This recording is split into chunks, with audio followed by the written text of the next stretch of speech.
All right. Well, we would like to welcome everybody to our Q&A follow-up to the pre-recorded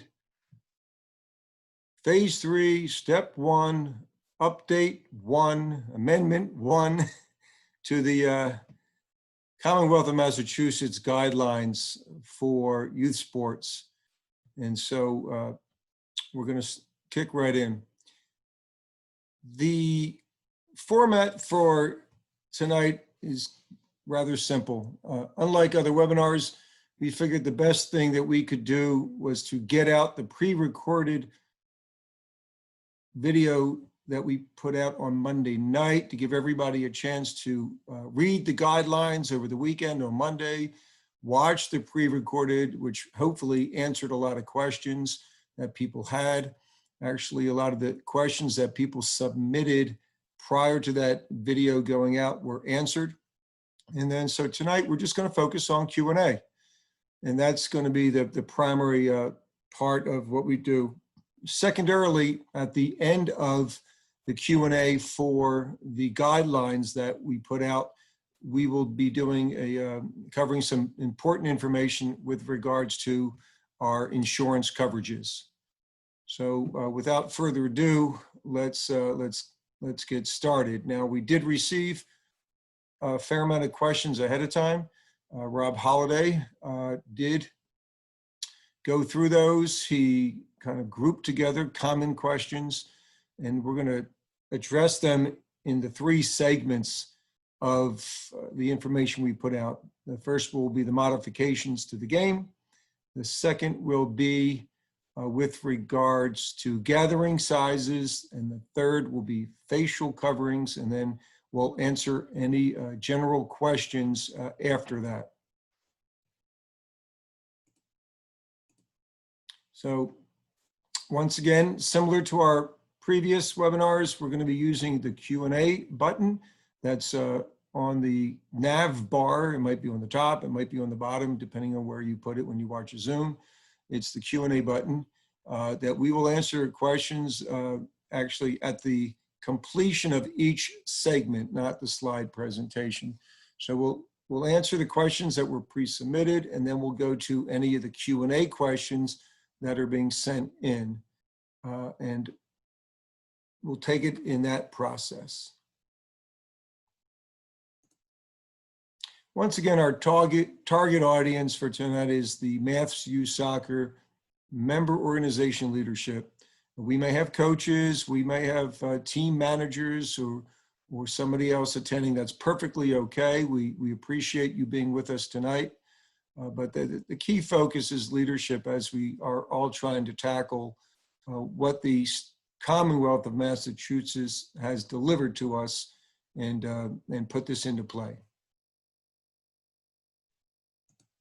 So without further ado, let's jump right in with the Mass U Soccer modifications.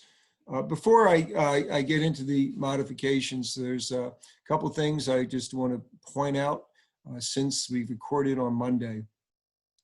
First off is that we've been running a clinic out at our complex. It started Monday, and we put the modifications into play right away. And we'll actually get some feedback from both Rob and Ian that are on with us with regards to what was taking place out there. It's been very positive. It's incredible. The players get it. They want to play the game. They're enjoying playing the game, and they're trying as best possible to play with the modifications. And yes, it's not going to be comfortable at first. It's going to be uneasy, but as noted in the pre-recorded webinar I did on Monday, the state has dealt us this hand and we have to play with it. And I think that what we put together is addressing the key issues from the state, which is to eliminate intentional contact and to reduce the incidental and or other contacts that really can't be avoided, to try and reduce them as much as possible. So we feel that what we put together is working.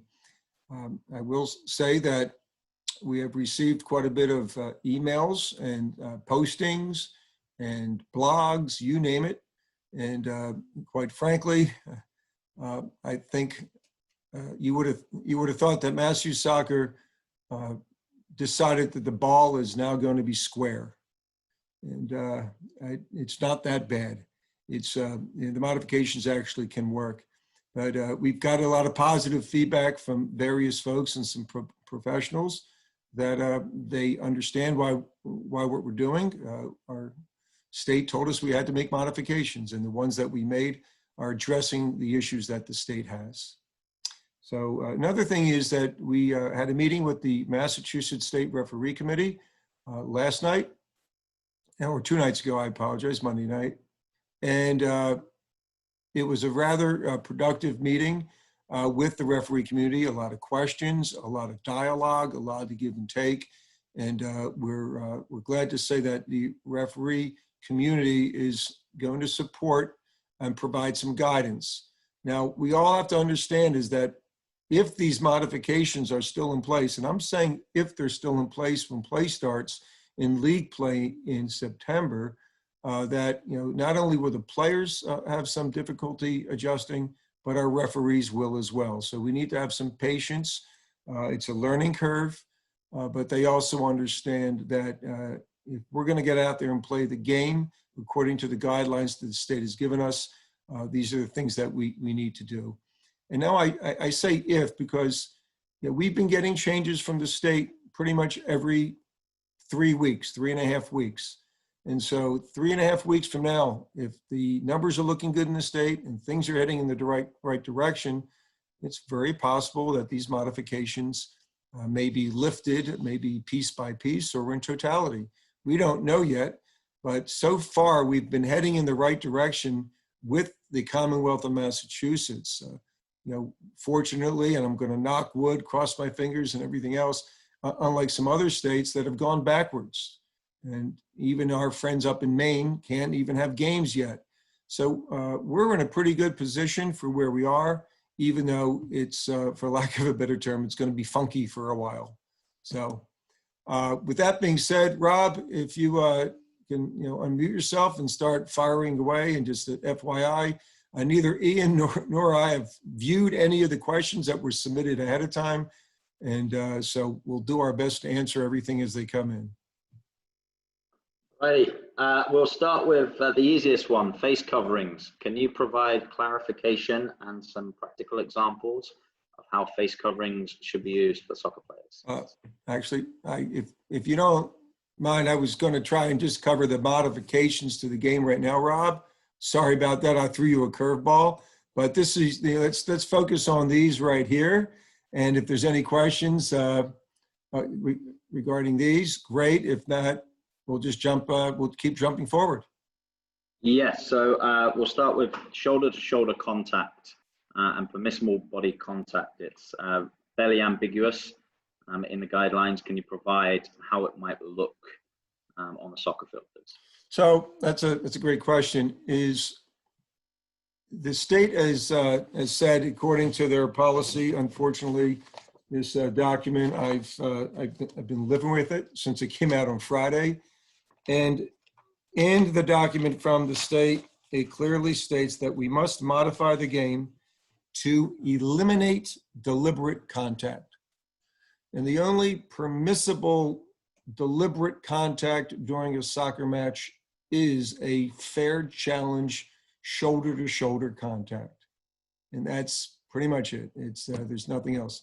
And so since we have to eliminate contact, that shoulder-to-shoulder is no longer permissible. So now getting back to what I said about the referees, if there is shoulder-to-shoulder contact during a match, the referee is going to blow their whistle. And once again, we're going to have patience as the referees are trying to identify this. But then it's going to come down that in the opinion of the referee who instigated the shoulder-to-shoulder contact, and he would blow a whistle for a foul, and it would be a restart, indirect free kick going back to the opposing team for who the foul was against. So It's going to be like any other foul in the course of play that, if pushing or impeding or something along those lines, it'll be whistled and stopped, and then the correct restart will take place. We do know that it's going to be very difficult for players to not contact each other, but with time, they'll get used to it. And actually, Rob or Ian, with the play during the week, what have you observed with players out on the field when it came to shoulder contact? So there hasn't been all too much of it in actual fact. What we've done is we've got them to play with the idea of intercepting passes. We didn't completely eliminate the idea of a 50-50 ball, which that's part of the game, and that's a tackle that lasts 1, maybe 2 seconds at the most. But 50-50 balls, but they weren't shoulder to shoulder. I would say that there were no prolonged tussles or jostling for the ball. They just seem to take that in stride, actually. Great, thank you, Ian. Super. Next question. Some follow-up questions. Are players allowed to steal the ball from an opponent, so a block tackle or a poke tackle? Absolutely. A block tackle or poke tackle with the feet on, is totally permissible. Yes, there might be some slight foot-to-foot contact.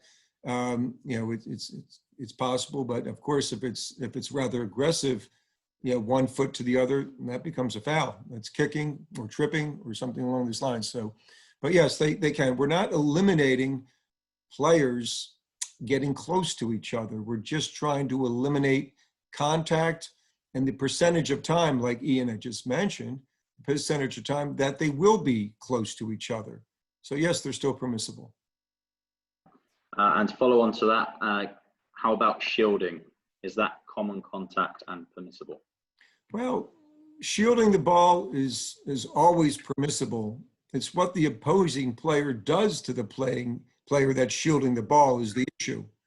And so, you can shield the ball from an opposing player, but if that opposing player were to lean on you, were to hold you, were to make contact, the first thing we would expect the referee to do is to basically say, back away, no touch, back away.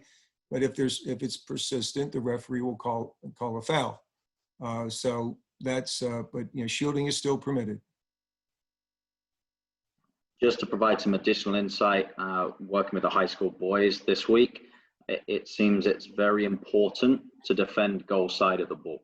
Very difficult for a player to come in from the side or behind with the modifications, but defending from goal side hasn't changed in the way that the players approach the ball, went in for the ball, and there was particularly effective defending, particularly after 2 or 3 tries. Great, thank you. A question regarding throw-ins. Are there going to be offsides enforced on kick-ins? So that's a great question. Just to talk about this a little bit further, before I answer the question is, in our conversations with the MSRC and the referee community, that we will be coming out with some further clarifications and some further guidance on the application of what will take place during throw-ins, corner kicks, or now they're kick-ins and corner kick-ins and restarts. When it comes to a throw-in, we're basically applying the same aspects of the laws of the game for a kick-in. So can a player be in an offside position and receive the ball just the way, with the throw-in? The answer is it's the same law applies. So there's no difference than if it was if the kick-in, no difference for a throw-in. Yes, Ian. Yeah, I would add on to that. It now behooves us as coaches to teach players how to get compact and keep it compact. And now defending in a low block will be the way forward for Massachusetts for a while, because the fact of the matter is a throw-in kick-in cannot be played directly into the penalty area. So you set up your low block at the back line at the top of the penalty area, and then you've got your midfield line and maybe a forward or two in that, along with that midfield line in front. You create your low block, and you pretty much eliminated any chance of a ball being played in behind, which is ultimately what I think what the fear is, as opposed to players standing in an offside position. As coaches, we shouldn't be trying to teach children how to circumvent the laws of the game. I'm not against a bit of gamesmanship. I'm not suggesting that, but let's remember what this is all about. And it's trying to teach the game to be played in the right way, especially under these new modifications that we're playing under. So, it's just a different mentality, a different way to look at a game. And for the coach's standpoint, you're now being challenged to say, hey, can we defend lower, closer to our goal than we maybe would have liked to have done previously? They'll get over it. Great. Thanks, Ian. To give a specific example, two players are running down the field to collect a loose ball and go shoulder to win the ball. Would it be a foul, and would it be an indirect free kick or a direct free kick? So let's take a step back. Under these new modifications, we hope two players do not go shoulder to shoulder down the field after the ball. That's a coach's, is to let the players, that's not permissible. So if two players are running after a loose ball and there is bodily contact, the referee will need to determine who instigated the bodily contact and blow the whistle, call a foul on that player, give it to the opponent for an indirect free kick. Thank you. A couple of suggestions coming in. Any consideration of taking away punting and going to indirect free kicks only based on the no wall rules? So we did consider that for sure with the keeper punt, because then it's going to give a lofted ball for other players to potentially jostle for a position. But since they cannot, players cannot head the ball, you'll see a different methodology for players trying to get in position for either a chest trap and or a trapping with their feet, or redirecting the ball, the flighted ball with their body other than their head. Where we are right now is that we're going to be, it's a wait and see to see if this really turns out to be a point of concern, that we get a lot of feedback. There's a lot of intermittent contact taking place, and then we could adjust at that time. But for now, we decided not to touch the keeper punt. Ian, I'm going to go to you with this one. A question regarding dribbling in. It's not allowed per the rule modifications that were put out, but can you talk to it and some of its potential advantages for younger players? Are we talking 6s and 8s when we say younger players? Yes, U6, U8 in town play. I can definitely see that being a positive move for the places that implement that, dribbling in, because you just really, what is it about really? It's about getting the game restarted. For the 6s and 8s, it's not about taking advantage of the other team being disorganized so much.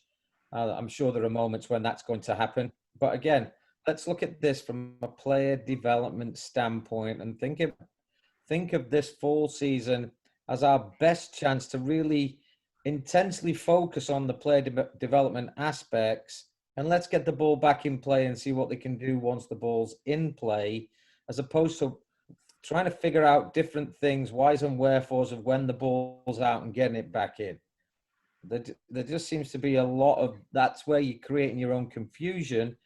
Get the ball back in play as quickly as possible. Let's deal with the game during the game. I'm not sure if I answered your question. I've certainly formed an opinion that I could tell you. And is that permissible? Absolutely. You could also make local modifications, especially for the younger players, the 8Us and younger, just like Ian mentioned, as long as it is not going the other direction and having them pick up the ball and throwing it in. So yes, a dribble in or a throw in it for the younger ages is, as Ian stated, something that most likely would work well. Ian, do you have any additional advice for how to manage the rule modifications for younger age groups? Yeah, I really do. I mean, it's, you know, it brings back to mind really like a sharks and minnows type activity. When you're defending, the idea is to protect your own goal. And what we want to try to teach them is the best way to protect your own goal is actually to run back past the ball and get yourself between the ball and your own goal, and then approach it from the front. So now it's all about that, isn't it? It's about getting back behind the ball as quickly as you can. And now let's go forward to play defense, as opposed to just chasing after the ball everywhere, and probably bring a little bit more structure to it than we probably would if we didn't have to make these modifications. But the idea of getting them back behind the ball to protect the goal, and now you've started to implement the player actions of protect the goal, steal the ball, and of course making it and keeping it compact. It all ties in together. Are there requirements to sanitize the ball if it is hand carried back to the field? Yes, there are. There is, our guidelines clearly state that whenever a ball is picked up or touched, the coach's responsibility is to get the ball that was touched out of play, substitute another ball by kicking it in, a light tap in, and then taking that ball and using sanitizer wipes to clean the ball down, put it off to the side, and then reuse it later on.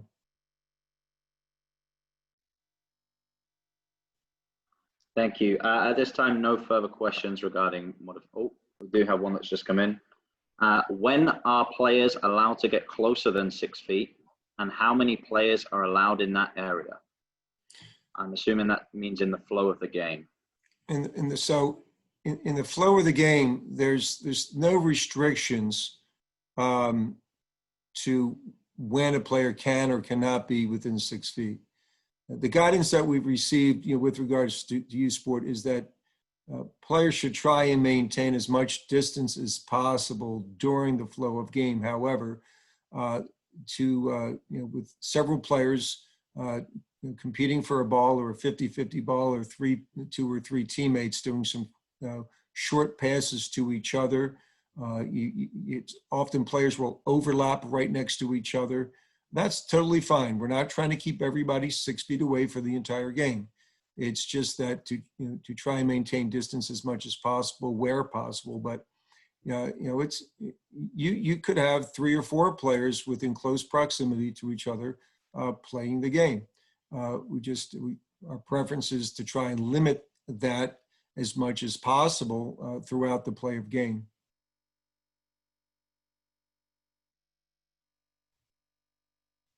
The rule on restarts and being 6 feet apart, can you provide some specific examples that this may apply to? Examples are that basically, for every restart that is taking place for kicks, indirect free kicks, drop balls, is that the state would like to have us increase the distance that players are from each other when the ball is not in play. And so the best way to do that is to have everybody 6 feet apart from each other at a restart, and then from there, the natural course of play will take place. The other reason for that is when we talk about indirect free kicks, or mostly a direct kick that is going to be taking place close proximity to the goal outside the penalty area, of course, is the building of a wall. Is that we basically need to eliminate that or suspend the building of a wall right now, because that's adverse to what the state is trying to have us do, once again, is to minimize intermittent contact. So that was the purpose behind that. Are goalies allowed to attack opposing players to dive at their feet? That is, as long as it's permissible and safe play, yes, they can continue to do that, yes. Thank you. And a clarification, if shoulder-to-shoulder contact would happen in the box, would it be a penalty or an indirect free kick? It's, as we stated, if it was to be considered shoulder to shoulder by the referee, then it is an indirect free kick. If it was considered to be anything else, the referee would apply the laws of the game at that time in the correct restart. Is it the offensive or defenders or defensive players, sorry, responsibility to maintain the 6-foot distance on restarts? It's a group effort. Everybody should basically look at where they are and start to move apart. Now, I do want to talk about that we're not taking away quick restarts. So if the whistle blows and a team is given an indirect or direct free kick and they would like to do a quick restart, they don't have to wait for the referee to blow the whistle and make sure everybody's 6 feet apart. Basically, it's just a group effort by everybody at a stoppage to try and separate as much as possible from each other until the ball's back in play. So if a team would like to do a quick restart, that we're not taking that away, and that can be done. Have the modifications been authorized or reviewed by US Soccer and US Youth Soccer? So they've been shared with US Youth Soccer, and they fully understand the position that we're in, and that we were told by the Commonwealth of Massachusetts that we need to modify the game. And from US Soccer, I've spoken to some people up there, and basically every organization has the ability to apply what's called a local, modifications or local laws of the game, as long as they are not a material change of the intent of the original laws of the game, the IFAB laws. For example, we couldn't institute a modification that is totally contrary to the laws. So, for example, heading, IFAB does not address no heading, even though US Soccer's is through the PDIs is no heading from 12 U's and below. So it's already in place. That's been done. There are many leagues around the country that eliminate slide tackles out of safety for children. And so those modifications are already out there.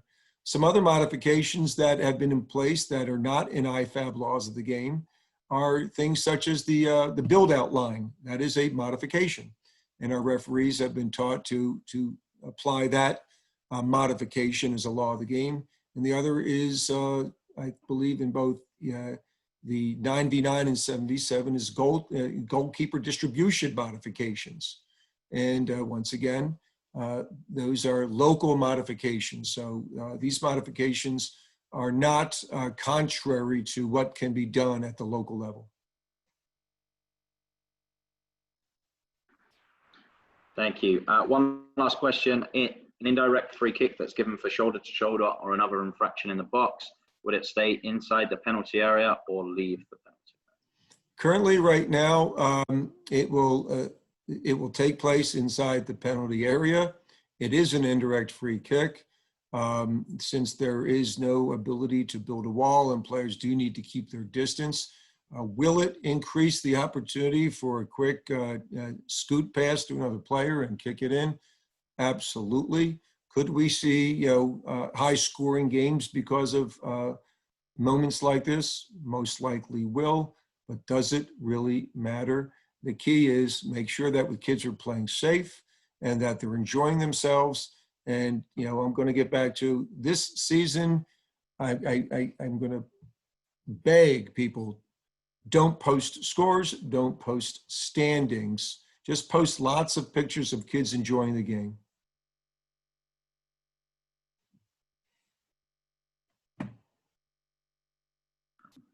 Final question, not overly related to the modifications, but we received a lot of emails and questions regarding it. MIAA implementing the same modifications. So the MIAA had a meeting this morning, and they made the decision that they will start play for most fall sports for many schools on September 18th. There's a lot of little ifs, thens, or buts in what they put out today. There are many schools that will not be able to start any fall sports, and they're going to have a fall 2 season that will be taking place in February into April. So the first thing is that they're going to start the 18th with practices, and the games will start shortly after. Where they left it today is there's a series of deadlines that are going to be coming up, where each sport committee is going to come up with the modifications that they need to put in place. That's going to go to several internal committees of the MIAA, and then I believe they hope to have all of that announced of what those modifications will look like just prior to when the season will start for them on the 18th. The MIA has received our modifications. They're aware of what they are. I do know several folks there have I've gotten some calls from some MIA high school coaches that are on these committees. And so they do have it at hand. What they come up with, we're not sure. But what we do know is that all soccer playing entities in the state of Massachusetts, no matter what governing body they fall under, do need to make the modifications to, number 1, eliminate deliberate contact, and number 2, minimize intermittent contact. So it's just a wait and see to see what MIA comes out with. Hopefully, what they come out with is safe for the players to play, and we can get them out there. Is that it for modifications? One more question. Are other youth sports performing similar modifications based on state instructions? Yeah, yes, they are. Some examples will be basketball will not be doing tip-offs, definitely. They're also taking a look at updating their modifications as we speak. The Massachusetts Youth Hockey Association actually just had their webinar on Monday. They went through all of their modifications. They've got quite a few different challenges than we have. The puck is not out of play as often in a hockey game as a soccer ball is out of play during a soccer match. So some of the things that they have instituted from the youth all the way up to the adult is no checking at all. Checking's not permissible. So they've instituted that. They have also asked their referees to have quick whistles when more than 2 or 3 players are starting to get real close to each other in the corners and or in front of the goal. Their referees will be, of course, using voice first and then whistle second to try and keep players from getting too close to each other. The face-off is going to be extremely difficult because if they're going to have a face-off, a player must have a mask on. And so in the course of play, if a player does pull their mask down because of high exertion of aerobic or anaerobic exercise, it's difficult to do with gloves on as well as with the face mask. So they're going to come up with modifications for face-offs.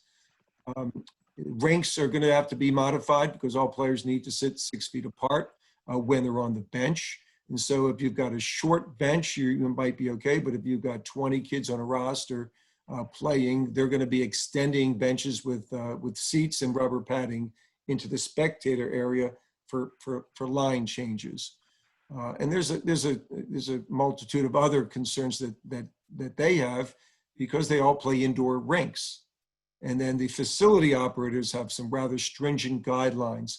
But I will say that the Mass Youth Hockey Association has stepped up and they're implementing their modifications with a lot of guidance. They've done an incredible job as well. So, but there are certain sports that won't be able to modify. Thus, they will not be able to have level 3 games. Those sports that won't be able to modify, and they're the ones that will have to then go back into a level 2 with all the cohorts or the such, are sports such as wrestling, rugby, and those types of sports. Final one, and then we'll provide some insight on some additional tools that will be coming out from Mass Youth and MSRC. Are goalies mandated to wear gloves? Goalies aren't mandated to wear gloves, because whether they're using their bare hands and or using a glove, each of those, a bare hand or a glove, has the ability to touch the face. So once a goalie were to touch their face with their gloves or their hands, they're going to have to be sanitized. So having gloves on doesn't prevent the spread of germs or viruses. So it's either or for a keeper, as long as they do not touch their face. Thank you. So Mass Youth will be providing some videos as well as documents for member organizations and any other organizations that may adopt the rules that Mass Youth Soccer has provided for temporary modifications to the game. So we're very hopeful that these will be done within the next week, certainly prior to Labor Day weekend, and we are collaborating with MSRC so that it comes from both a referee, coach, and player standpoint. Okay, on to capacity limits. Just a couple opening comments about capacity limits. I was trying to think of the best way to simplify what capacity limits are per playing surface or field. And practices is real easy. There's a maximum of 25 players and participants, being coaches, on a playing field for practices. So if it's a full-sized field, it's 25. If it's a 9v9 field, it's 25. If it's two 9v9 fields next to each other with 14 to 20 feet of separation, it's 25 per field. And if it's two 7v7s on a full-size playing field area, it's 25 per field. So it's not 25 for a 110 by 65, a full-size field area, unless that is the field. It's 25 per playing field. So that's number one. For games, what's the best way to say this? The capacity limit for a game is real easy. It's one spectator per player. We've got the 25, we've got the exclude, just keep it real easy. For every playing field, it's one spectator per player. So whether players are on the field or off the field as substitutes, they're not counted as a spectator. Coaches are not counted as spectators. Field workers or facility workers are not counted as spectators. So if you're playing an 11v11 game, you're never going to have more than 25 on the field. You're playing a 9v9, you're never going to have more than 25. You're never going to have more than 25 players in the field. So that's moot. Don't worry about it. So that's what it comes down to. Players aren't counted as spectators, whether on the field or off the field. And coaches and other workers are not as well. So is there a limit to what can be around a playing field? Yes, it's 50. The only time you're ever going to have to worry about getting to that 50 number is if you have two teams that have more than 25 players on a roster each. Because remember, the limit is one spectator per player. So let's get to some of the questions, and if I have to use another example, I'll attempt that. Mike, very few questions were sent in advance regarding capacity limits. There's certainly some questions in regards to policing the policy, particularly in public parks or facilities with multiple fields. So can you provide some insight on that, please? So that's a great question. A lot of our field setups in various areas around the state are, you have a multitude of small size fields in a space that's not even lined or the such. And then you've got playgrounds nearby, which technically should be closed. You have walking areas and the such. So really what it comes down to is you take a look at what your field permit gives you authority over. That's really what it comes down to. So if you've got a field permit for a playing area, that's what you have authority over. So if there are people that are walking on paths and or playing games with families are gathering well off the playing area and the perimeter that you've got as a part of your permit, you really can't control them too much. So to keep things easy is that just keep it to one spectator per player, and you know what you're dealing with. That's pretty much it. You should have the markings for where the spectators sit at least 8 feet away from the boundaries of the playing surface, so that when there's a kick in and or there's an AR on the side for games, is that, that gives them 2 feet of space to work with, and then 6 feet back will be the spectators. It's a good idea that if you can is to, get either white field paint or orange field paint or whatever color you like, and to paint big dots every 6 to 8 feet apart so that everybody knows where to sit. But, you really have only have control over what you're permitted to have control over. Mike, we've had a few questions coming in regarding siblings and parents unable to provide care. Can you clarify that and whether siblings would be included in the spectator count? It is in our guidelines as for spectators, that spectators are equivalent to a parent, a legal guardian, or a chaperone. Now, a chaperone is anybody over the age of 18 that's there with the child. And so if there is a parent and or a guardian and or a chaperone that has another younger child with them because there's no care capabilities for that child, yes, it is permissible to have them. And they do count towards the spectator limits. Thank you. So a common question coming in is, if an 11v11 field is split into 2v9, 9v9s, you've clarified you can have 25 players on each of these fields. Does the 9v9 field need to be lined?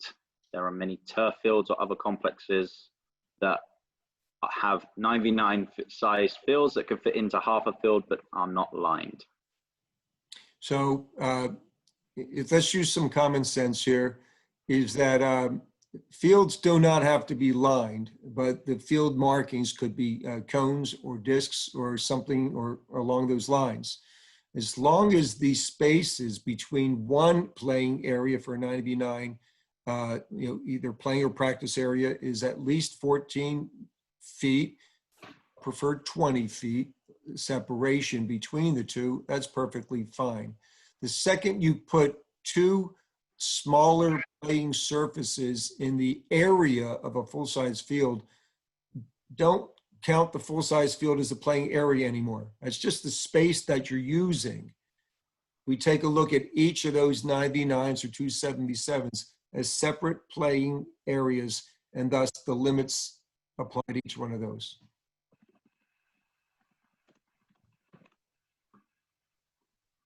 No further questions on capacity limits.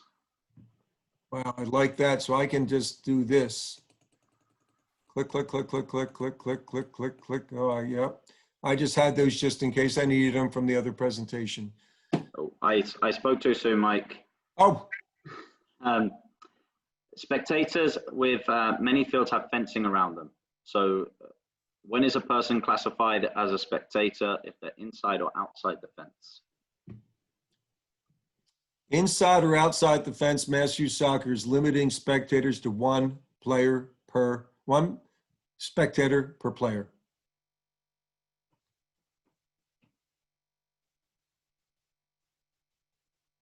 And the primary reason for that is already we've got, people trying to loophole things. And let's not do that, because the more we try and loophole things, the more we try and do workarounds, the more exposure that we bring to ourselves of somebody saying, well, look what they're doing. Folks, in this day and age, with people videotaping and posting and emailing and sharing, it's just not worth bringing the risk of our sport being the sport that ruins it for every other sport. So let's please, as much as possible, abide by the 1 spectator per player at events.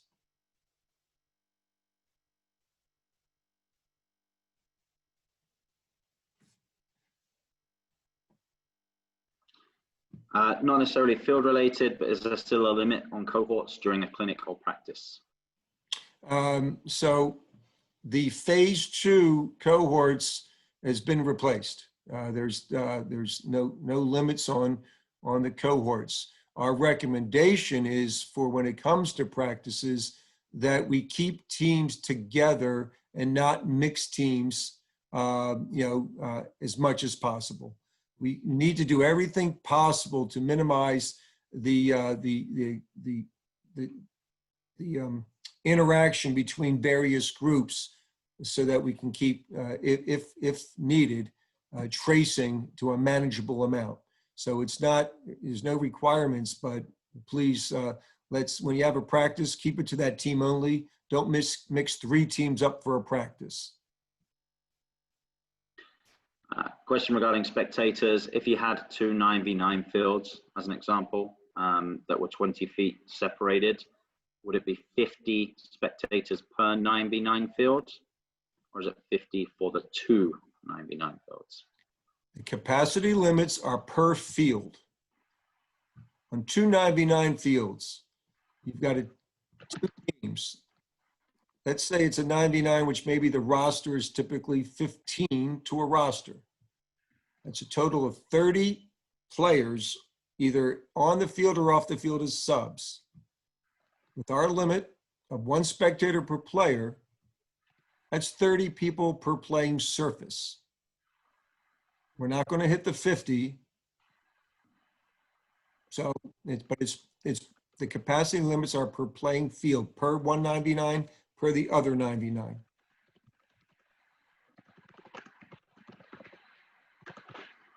Thank you. One last question. Are spectators allowed to sit in bleachers so long as they are social distancing? Yes, they are, as long as there's social distancing. However, the facility operator needs to disinfect, needs to sanitize those bleachers after every use. So if bleachers are available, whoever's responsible for that field space, whether it's a facility operator that owns it, whether it's a facility worker that's there, and if not, it is the responsibility of the party using that facility that's responsible for sanitizing what's ever been touched and remains. We highly recommend that you do not sit in bleachers, and that people bring their own chairs and or sit on the ground.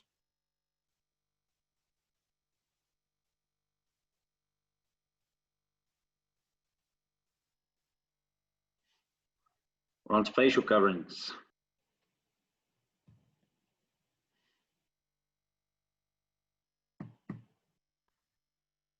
Can you provide clarification and practical examples of how the EEA guidance can be used for soccer?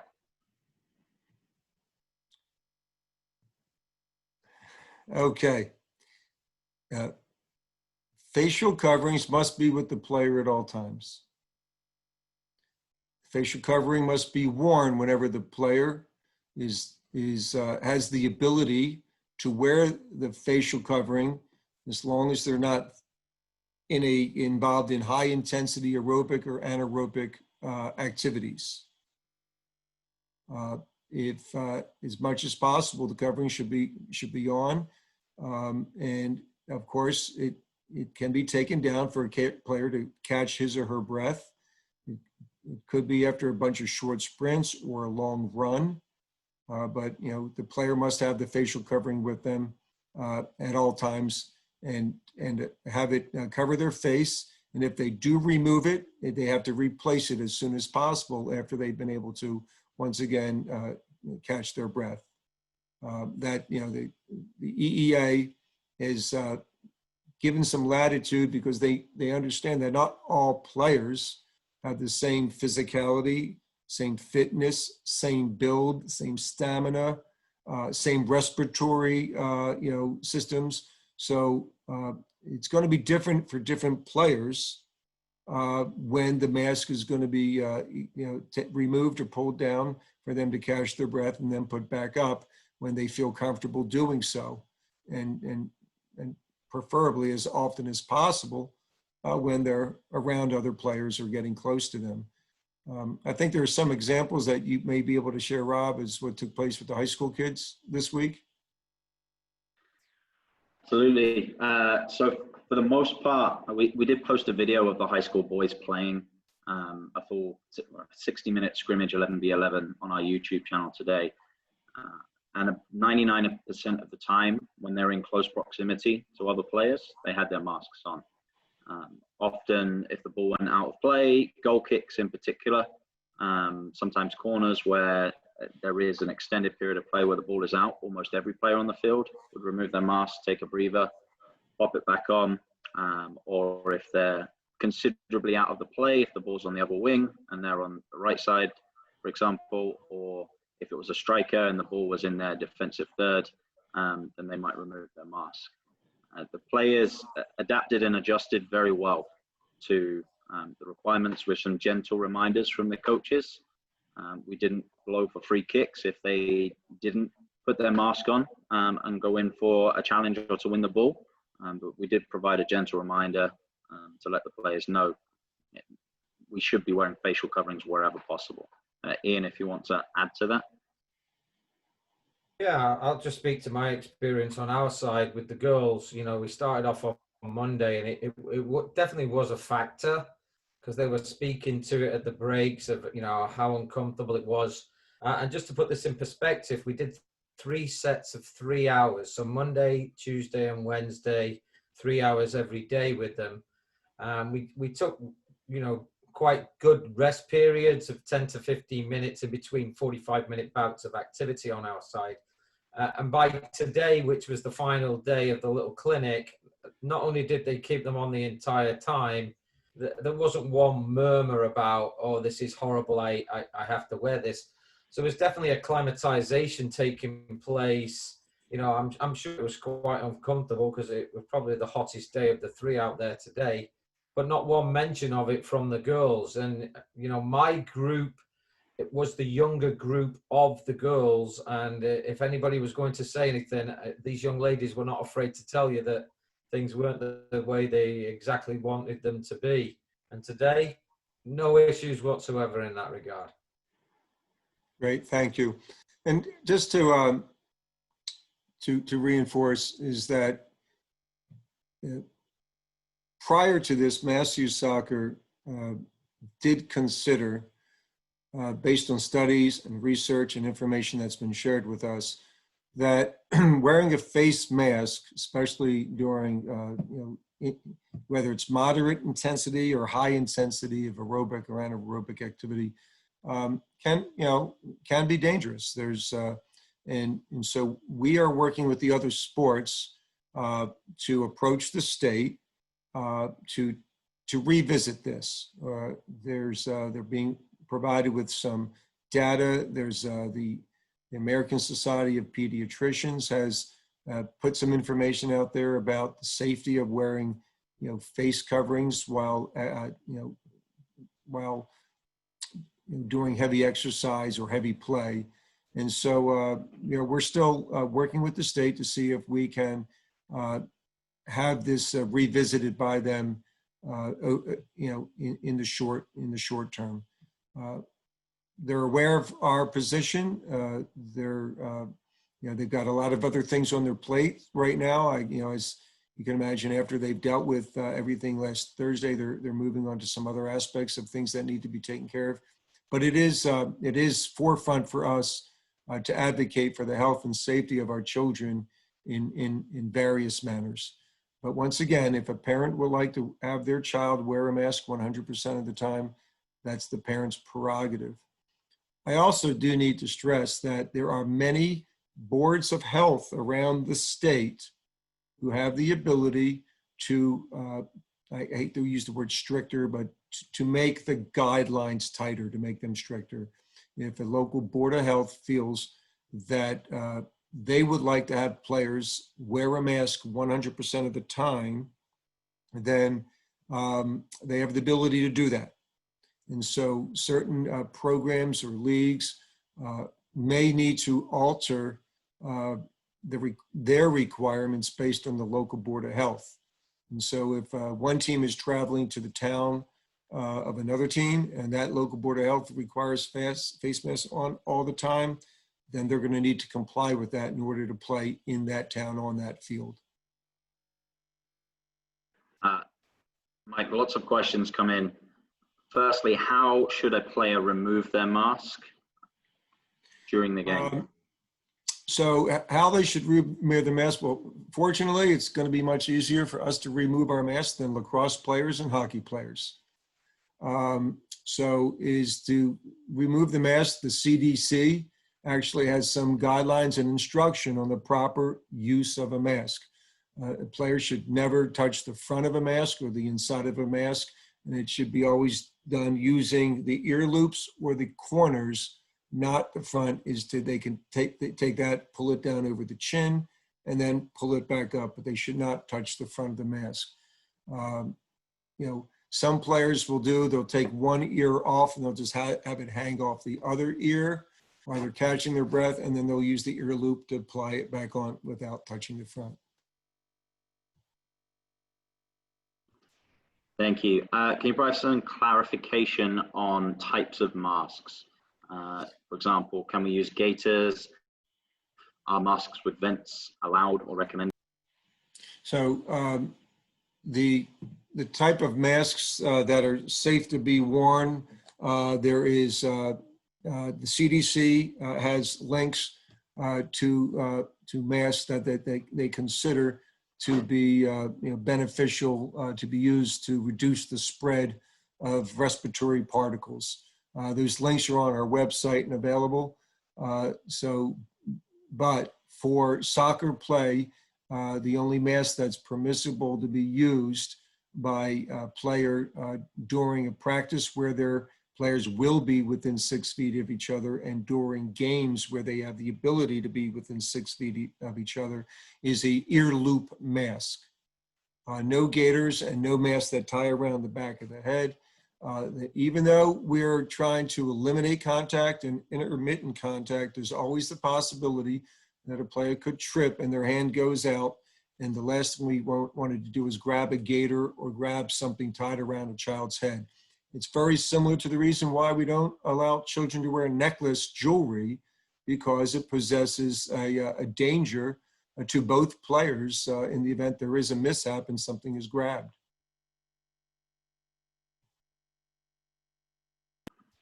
Thank you. Some clarification: is Mass Youth Soccer taking the position that their desire is not to require masks during games or play? The position we're taking right now is to follow the EEA guidelines as provided to us.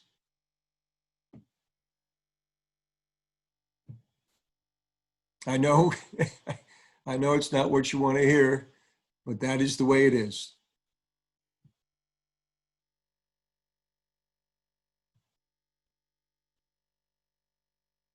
Several questions or follow-up questions regarding masks that have wire in them to help form to the face.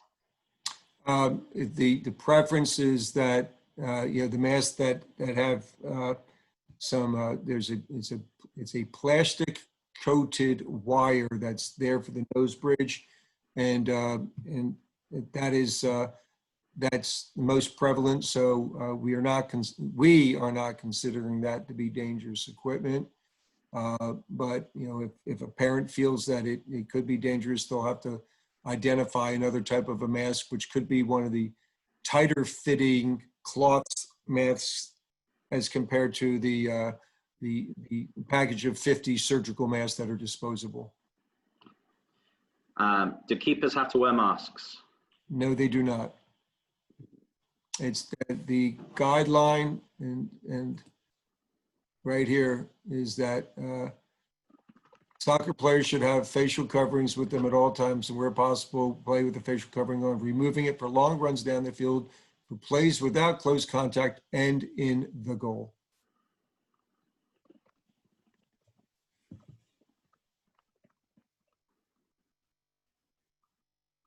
Thank you. Let's go through. There's still more coming in. If a local board of health states that kids don't have to wear masks, would that apply? No, it does not. The local board of health does not have the ability to make the state requirements, the state guidelines, more lenient. If they were to say that, Mass Youth Soccer, we don't permit that. We're following the state guidelines because anything else other than that would be considered negligent.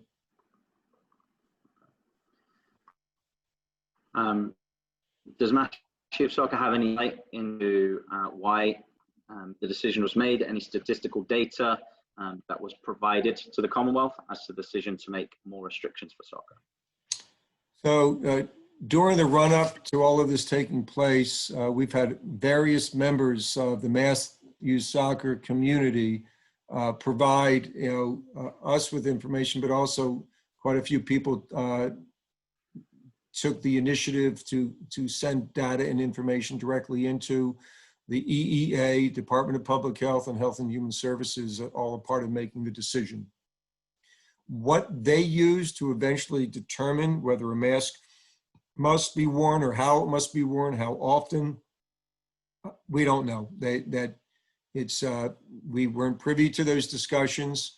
And so when they came out with this decision, as you noticed, it's different from the prior decision, which said that masks should be worn unless it's dangerous to do so.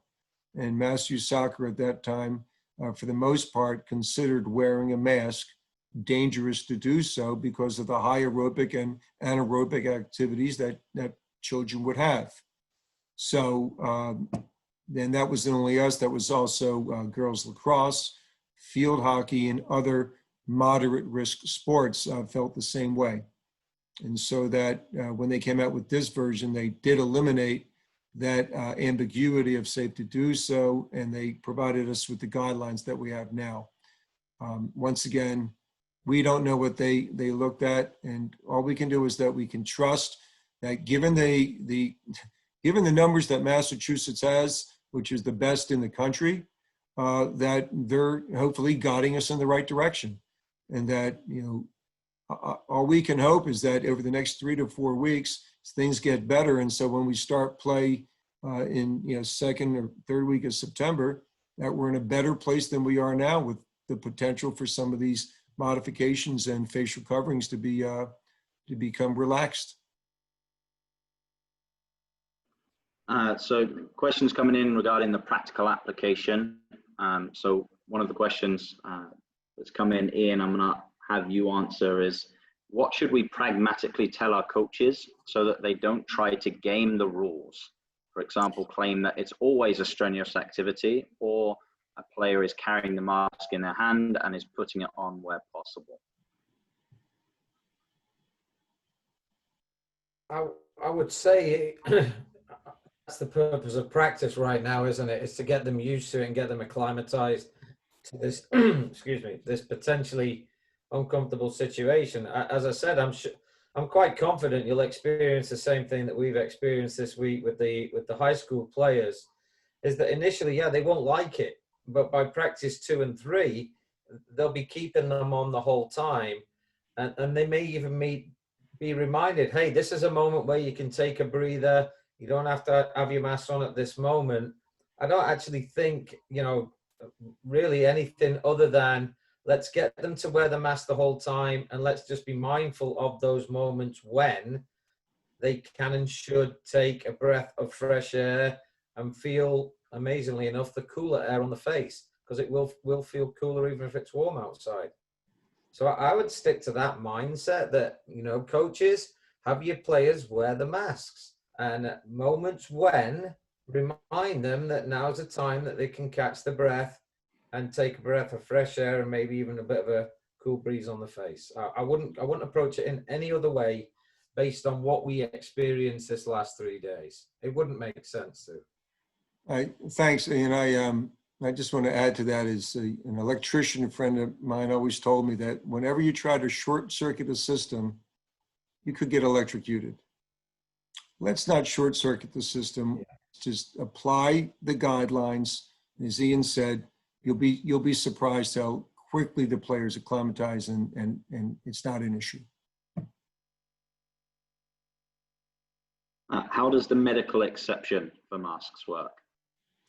So if a player, if a player's parent goes to the coach and shares that my child cannot wear a mask because of health reasons, the coach is to allow that player to play without a mask. They do not ask what those medical reasons are. Just you have to accept the parents'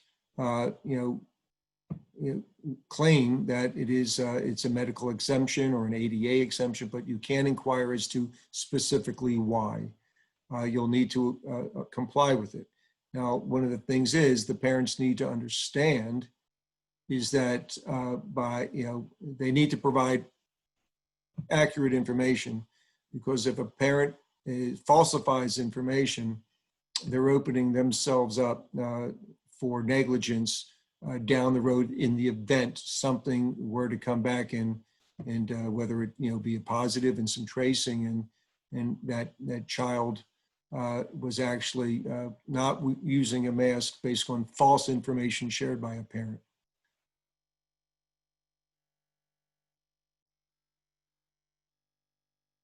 Thank you. I think this one also goes back to when you talked regarding competition, but what should a coach do if they turn up to the field and none of the opposition players are wearing masks?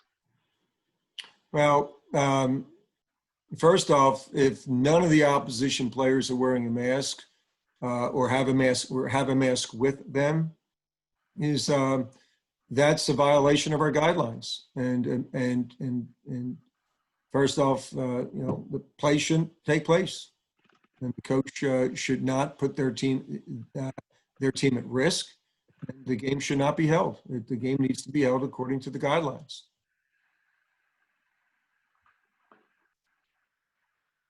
Thank you.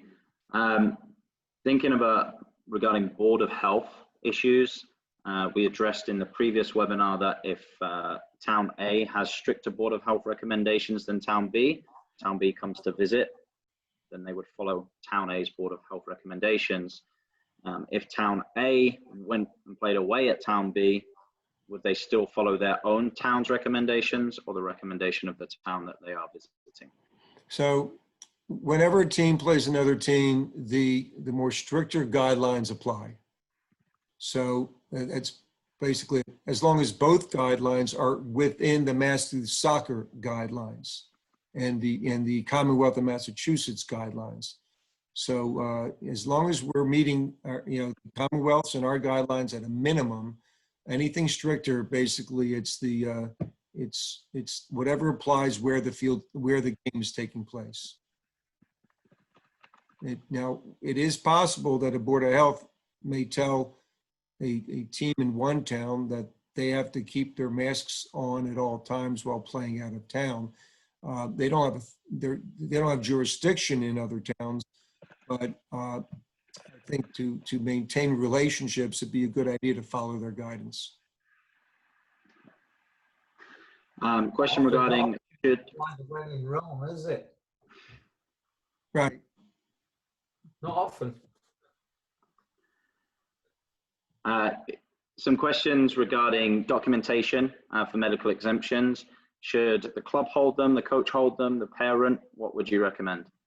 Medical exemptions to wearing a mask is if a parent does want to provide documentation, That's their prerogative, but it's not necessary. It's basically, it's a verbal from the parent, because once you get into gathering information that it could be considered you're in possession of a person's personal medical information, and then we run into HIPAA issues. So it's best it's best just to have the parent share with the coach or with the organization that information, but not give it in print and to be kept on file.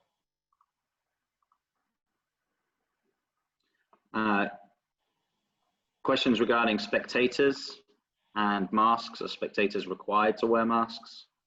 It's clear in our guidelines, spectators, coaches, referees must have a mask on 100% of the time.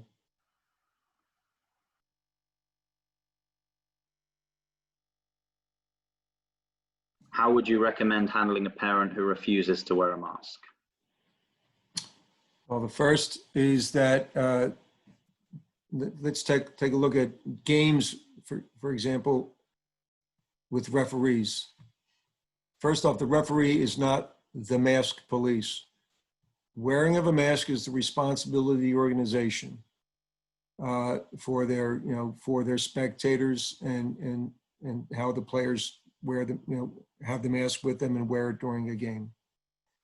If a spectator refuses to wear a mask, well, first it's either be the coach or the COVID coordinator, or if the safety officer for the organization is out there, is to approach the person and let them know the guideline states. If the person further refuses, the next step is 911. It's pretty cold, it's pretty blunt, but don't get into a confrontation or an altercation. And don't threaten the person. I'm going to call 911. Is that if they refuse after the second time, is just to say, just say thank you, walk away, and then dial 911. And when they arrive, let the police know who the offender is.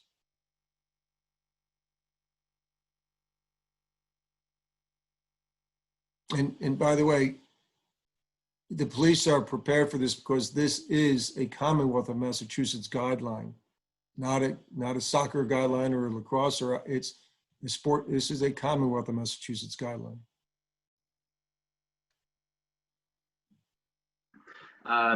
Can coaches and non-players wear the gaiter rather than an over-the-ears mask?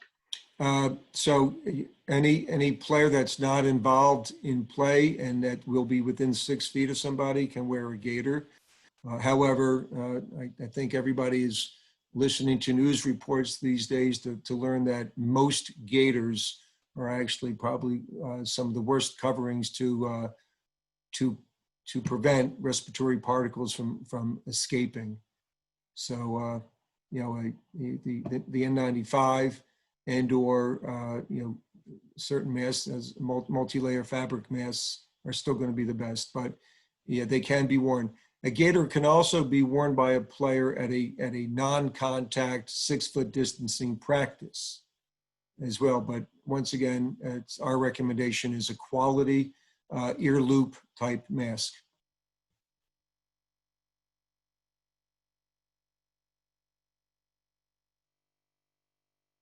Oh, you're muted, but Rob. The majority of the rest of the questions are regarding the liability. Okay. Mask wearing. Okay. So I'll get through these. I didn't need to use those. And so before we move on, a couple of things I want to do. Bear with me 1 second. I'm going to, David is, all right.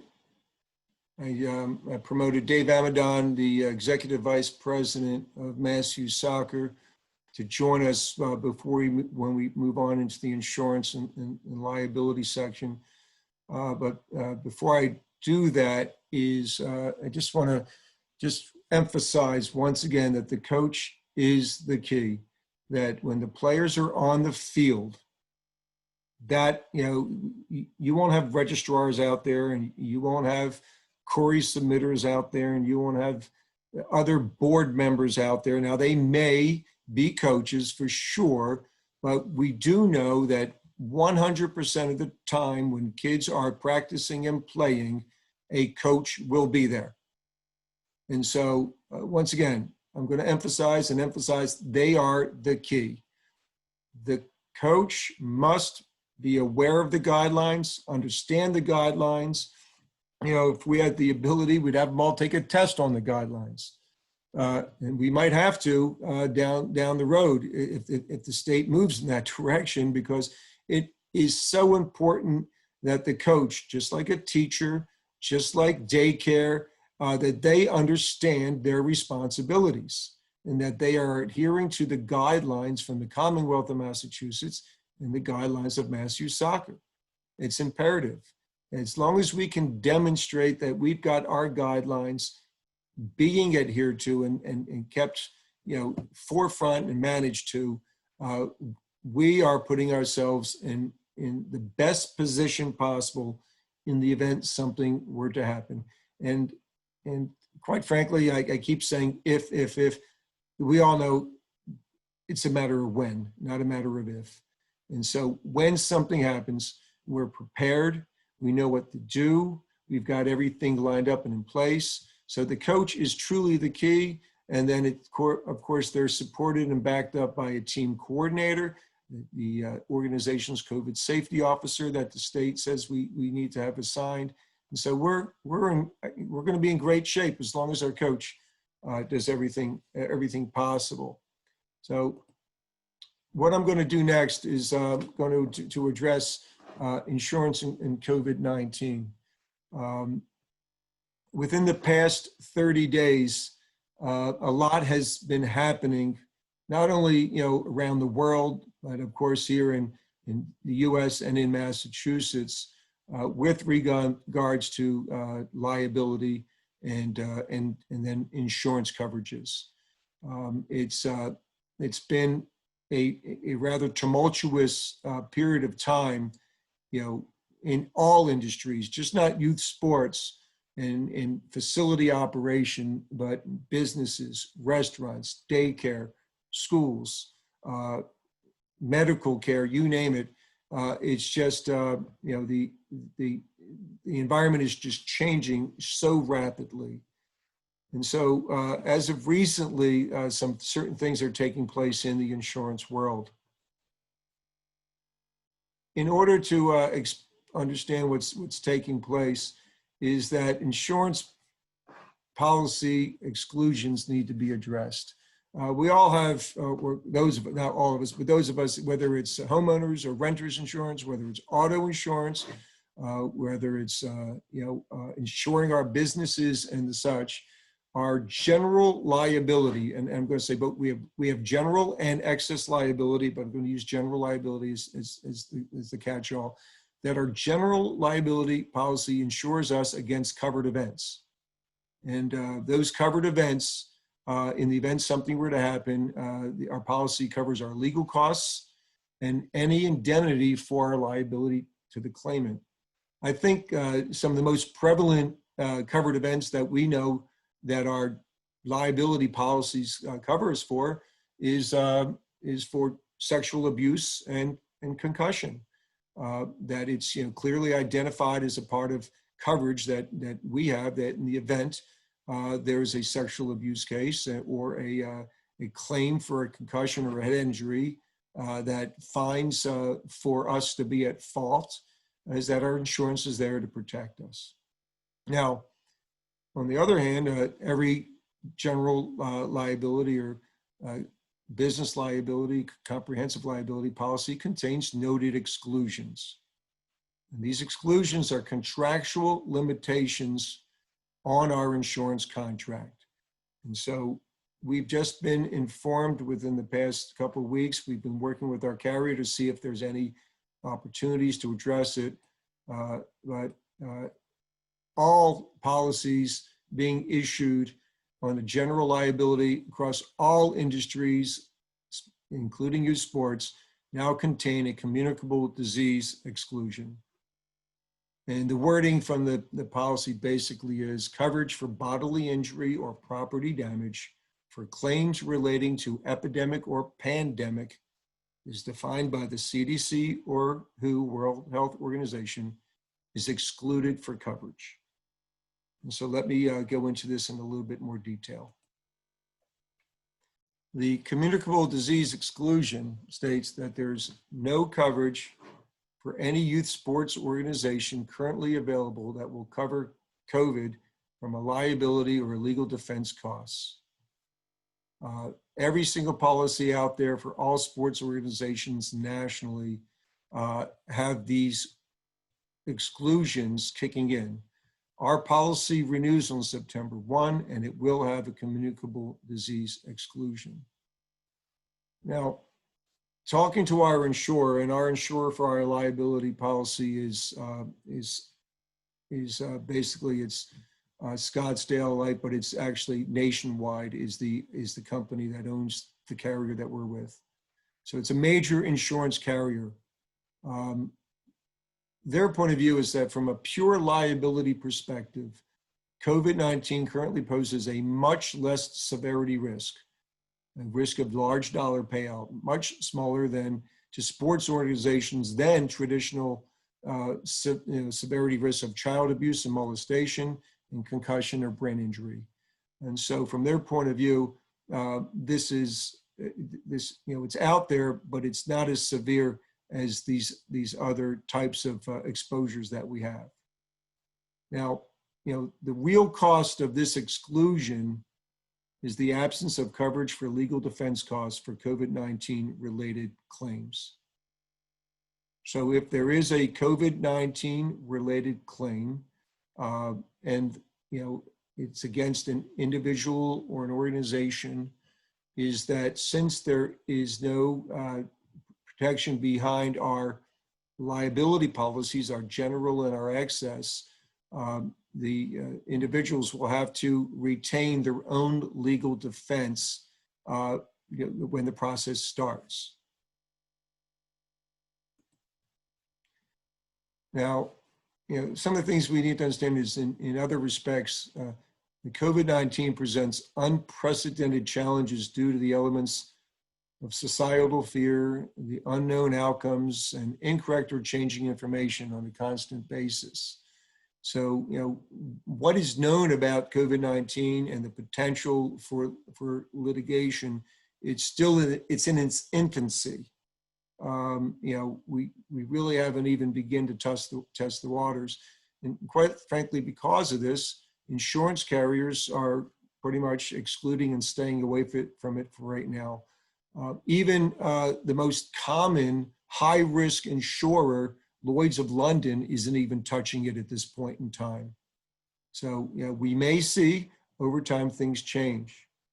So, Mass Youth Soccer's members' best protection against legal action regarding COVID is to follow government regulations, federal, Commonwealth, local, and state association, regarding our return to play, and mitigate potential legal actions by following the Commonwealth's guidelines and Mass Youth Soccer's current return to soccer activities guidelines. If we can, as an organization, as member organizations, clubs, towns, and/or coaches and other involved parents can justifiably demonstrate that we've followed our duty of care by following all guidelines, that's our best defense against any legal action that may take place. So, what triggers that a claim is one of the things that triggers it is the insured is found guilty of negligent conduct, meaning they breached a duty of care owed to the injured party. So this could be a coach, it could be an organization that didn't follow the guidelines, that short-circuited the system, that tried to find loopholes, that didn't adhere to capacity limits, that permitted players to be off the field less than 6 feet apart. I can go on and on. A person could be found of negligent conduct, but there's no reason for anybody to be found guilty of negligent conduct if they follow our guidelines. It's as simple as that. Now, or the injured parties suffers actual damages if it can be proven, which is at this point in time, it's going to be very difficult to prove for sure, but that's what could trigger a claim. Or the insured's negligent conduct is the proximate cause of the injury or damage. So if, once again, let's say we do have a coach that shows up for a game and none of his players have masks on, in that example, and then the other team says, well, we'll still play you. Well, that's negligent conduct on behalf of that coach. The coach should not permit it and should walk away. And they're going to follow the guidelines. So that's an example of negligent conduct. So actually, before I move on, David, is there anything else that you wanted to add to what I just shared? No, Mike, I think that was a good summary. The one thing I'll just put a little bit of color on relates to insurance carriers' advice on remoteness of COVID-19 claims causing liability. One of the big problems, and it gets back to your previous slide about proximate cause. If someone who plays in a mass youth soccer program subsequently contracts COVID-19, and they come back and claim that it was because they participated in the program, the difficulty is for them to establish that as a claim, is they would have to show that that is in fact where they contracted the disease. So and that's going to be a very difficult burden for the claimant to sustain. I don't say that to give people comfort that it's okay to dodge the guidelines because it's going to be hard for somebody to prove they didn't get it at Trader Joe's or they didn't get it at a play date with a friend instead of getting it at a program. But I'm just trying to get some color behind why the insurance company would say that. Secondly, I would take what the insurance company says with a grain of salt because in the very next sentence they're saying, but we're not going to insure this anyway. So I wouldn't rely on the fact that it's either, as a practical matter, difficult to prove, or an insurance company is telling you that it's not a big deal to do anything to, as you say, short circuit the guidelines. So totally agree that the best practice here is know the guidelines, stay informed, be diligent, and follow the guidelines. It's the best thing you can do to protect yourself from becoming subject to one of these claims. Okay. Rob, I understand that you may have to jump because you have to join your, is it your C course students or D course or? E-license, a couple of who are on the call. So okay. Thank you very much. Good luck, everybody, in the full season. Okay, and I'll pick up the Q&A from here. I've got it opened up. So thank you. Thanks for your help, Rob. So the carrier rationale for the exclusion is pretty simple to understand, is that the previous rating or pricing did not account for the unknowns associated with a pandemic exposure, including third-party liability. So once again, restaurants are not going to have this. Schools aren't, private schools aren't going to have it. Schools aren't going to have it, but they self-insure anyway. You've got, businesses, shopping malls, you name it. Is that, the insurance carriers are dealing with something we've never dealt with before. And so, for the time being, we're not going to be able to pick up a rider or an extension to cover it. The other part is the lack of large reserves for litigation. It's they just haven't accounted for this. Actually, while we're talking about this, just a quick aside is when it comes to litigation, I'm not going to say litigation attorneys aren't going to jump all over this because some will, but most often, if something were to take place and somebody retains an attorney, the attorney typically will see that there's the potential for, number one, providing their client with a reasonable settlement in addition to themselves. But since there aren't any insurance policies to bankroll large settlements, it's highly likely that a lot of litigators are not going to jump all over this at this point in time. But I can't say never to that. The other thing is most insurers go to reinsurance, and reinsurers aren't touching this as well.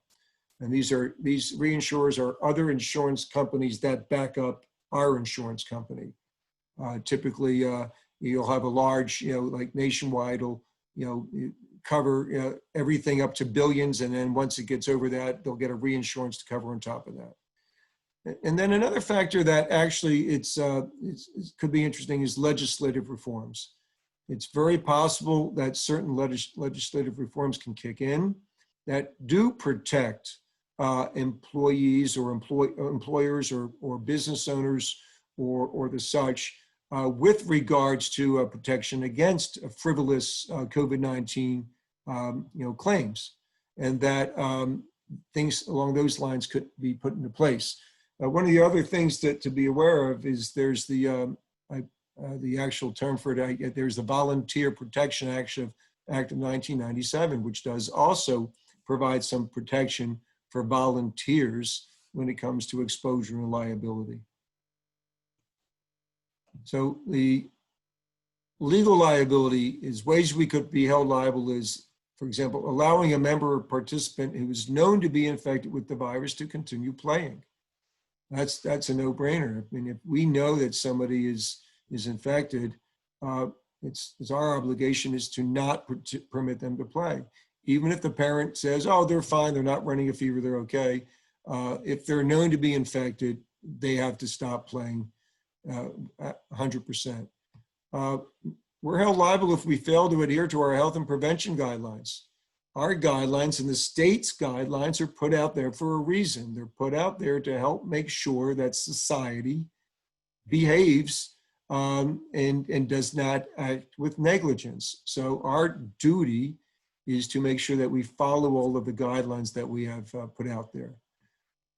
Another liable is remaining open following an order by a civil authority to close.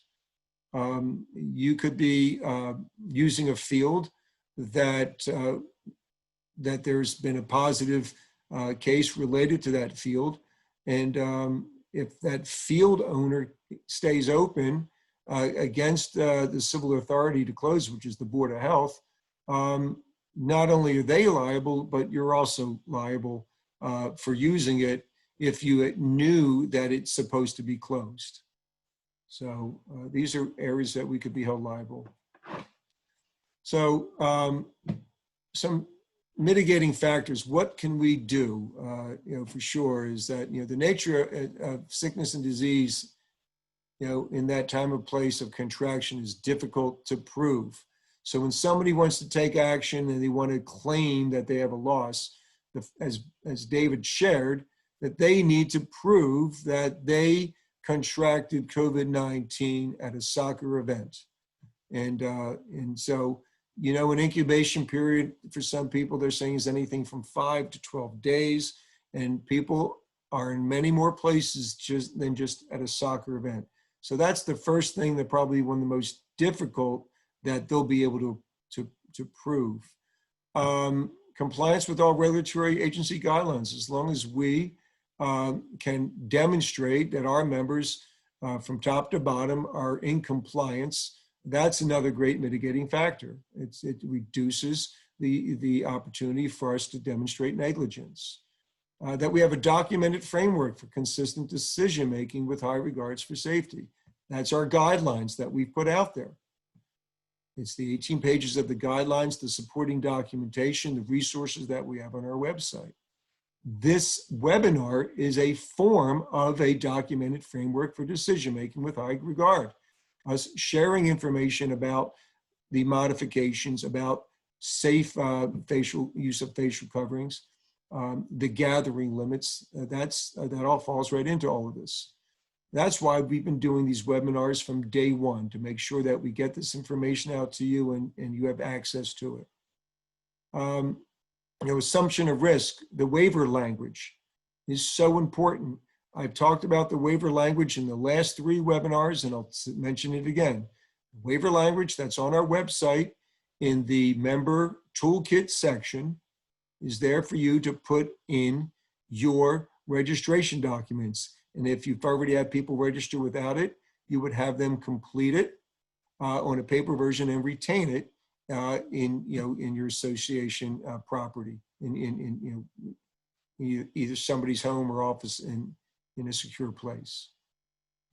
And then, right now there's a lack of case law and legal precedents regarding COVID-19 transmission, injury, or damage.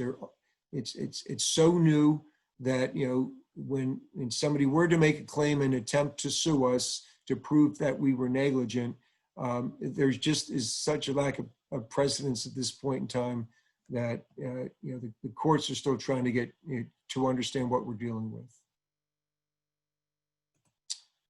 So some of the things that the Commonwealth of Massachusetts has given us, we must abide by. And we're in phase 3, step 1, and we've been getting the guidelines from day 1, and we've been following them. And we appreciate everybody out there who has been following them. Facilities, which include indoor and outdoor athletic fields, must follow facility operator sections of all of the guidelines. And so if you are using a town field or if using a school field and you have a permit to use it, you are considered a facility operator. Not, the school owns it, but when you use it, you are then the facility operator and activity organizer wrapped into one. Just the fact that they've moved soccer to a moderate risk sport demonstrates to the Commonwealth that we can play the game at a different level than we did when it was a higher risk. But we need to play under the modifications. Now here we have the various levels of play that the state came out with, and we're right now operating at levels 1, 2, and 3. Members of Matthews Soccer, or basically anybody in the state for that matter, cannot operate a level 4 tournament. Not permissible. Commonwealth has also spelled out sports and activities in the moderate risk levels 1, 2, and 3 that they're allowed if the minimum mandatory standards for modification to play are met. A lot of people are questioning, why did we come up with our modifications?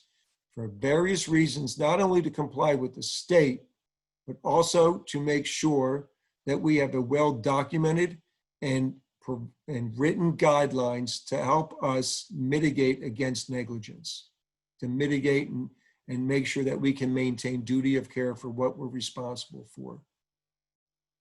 And, the state has put out additional requirements for PPE, social distancing, hygiene, facility and activity coordinators, and all of this is found on our Matthews Soccer Return to Soccer Activities webpage.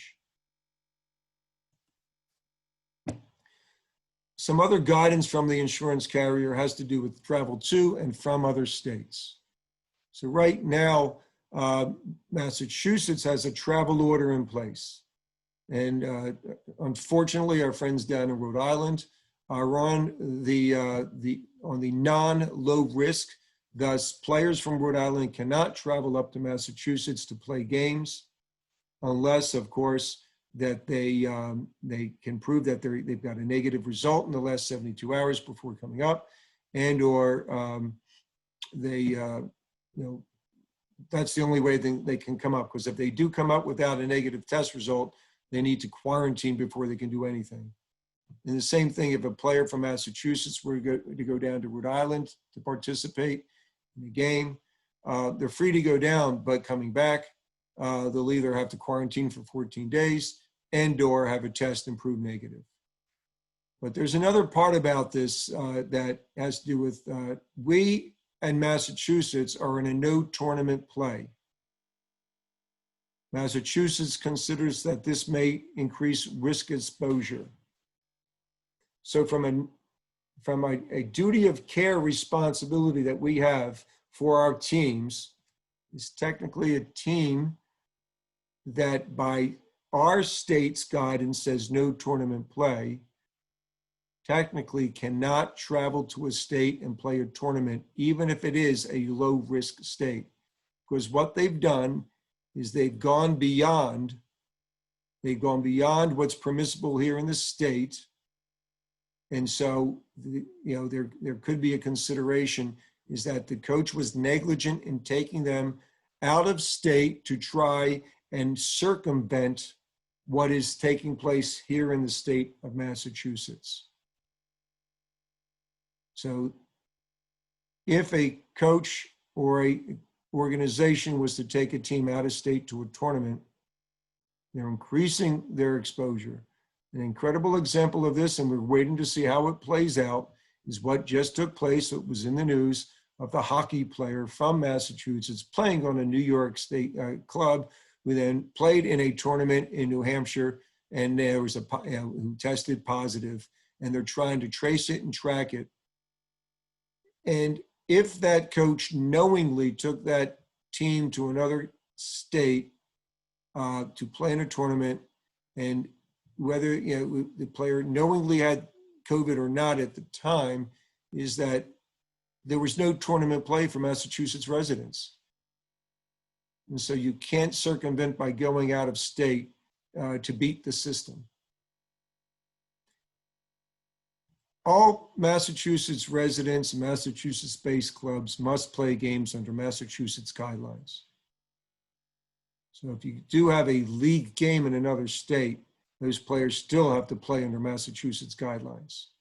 Otherwise, if they're not, once again, you're trying to circumvent the process according to the, to the guidelines of negligence, and you're taking a huge risk there.